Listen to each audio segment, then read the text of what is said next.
It's the Linemakers on Sporting News.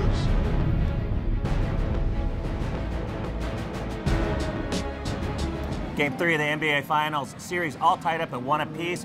You're looking at the Heat now, $1.75 favorite to win the series as they head into San Antonio. Welcome to the Linemakers on Sporting News. I'm Micah Roberts with Rick Herron. Rick, we talked before about the Heat bouncing back after losses. Did it for the 5th straight time, absolutely annihilated the Spurs in the 4th quarter.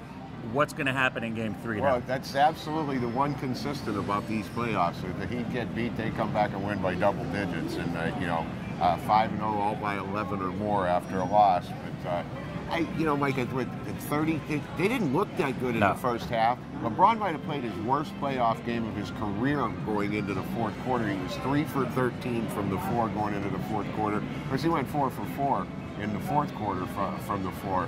But with one huge block, with one huge block, yeah, a 33-5 run over the end of the third and into the 4th, 19-2 to start the 4th quarter. Miami shoots 49%, and you look at San Antonio.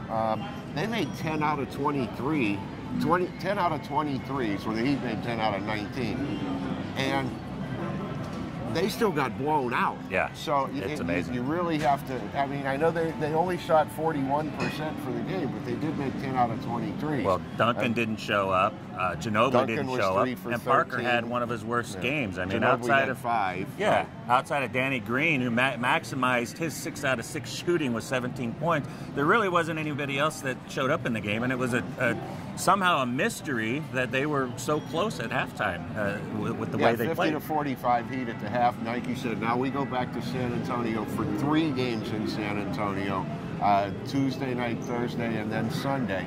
I know a lot of people whose opinion I really respect that think the Spurs are going to get 2 out of the 3 in San Antonio. I'm kind of leaning the other way. I think the Heat are going to get 2 out of the 3 in San Antonio. Spurs a 2-point favorite and 188 for Game 3. And you haven't seen the Heat getting points when all the players were playing, the main guys with Wade and LeBron James. I haven't seen them getting points anywhere since February 14th at Oklahoma City. They ended up winning that game 110-100. So when you're looking at getting 2 points with the Miami Heat, the best team supposedly in basketball, you got to take a strong look at it. And it's very encouraging when you look at the fact that LeBron had such a bad game shooting the ball, but you're able to get 19 out of Chalmers to lead in scoring. You're able to get 3 out of 3 from three-point range from Miller. Ray Allen, 3 out of 5 from three-point range. I mean, these are guys that had been struggling in the playoffs, and we hadn't really seen Miller until this series contribute much, but that's very encouraging, I think, for somebody that's looking to back the Heat in Game 3. And Bosch, 12 points and 10 rebounds, which he hasn't been rebounding. That's also another good sign. Just an interesting thing about it. I agree with you. I think you got to look at the Heat in Game 3, Micah. But an interesting little fact with the series, everybody talks about how old the Spurs are. Yeah. The Spurs have 6 players over the age of 30 on their roster. The Heat have 9. Wow. So technically, the Heat are older than the Spurs are, if you look at it from that point of view, from the whole roster. But I think, obviously, Duncan and Parker are going to play better on their home floor. But I got to take 2 at +2 with the Heat.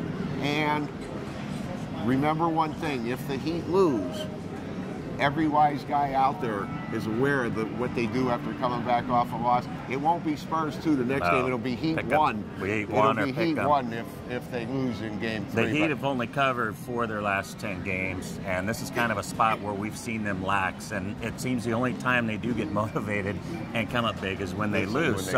I don't know. I mean, I think you have to take the points here. I'm looking at that. Let me ask you about the total, though. Relatively flat at 188. Missed it by 1 point going over the total in the last game, which the sportsbooks all across Las Vegas were saying thank you, because the entire city had the Heat. If that 2-team parlay comes in paying 13-5 odds with the over, you would have a lot of sportsbook directors around town crying today. I still think it's an up-tempo pace, Mike. I think the reason why you haven't seen either of the first 2 games go over is they're just not calling a lot of fouls. 24 fouls called in Game 1, only 28 free throws attempted in Game 2. Those are extremely low numbers, and at some point, as the series changes, and yeah, they made 23 pointers and it still fell 187. So I think that as the series tightens up, it gets more physical. They call more fouls. So again, I'm going to side with the over one more time. All right, we're looking for the Heat to take 2 out of 3.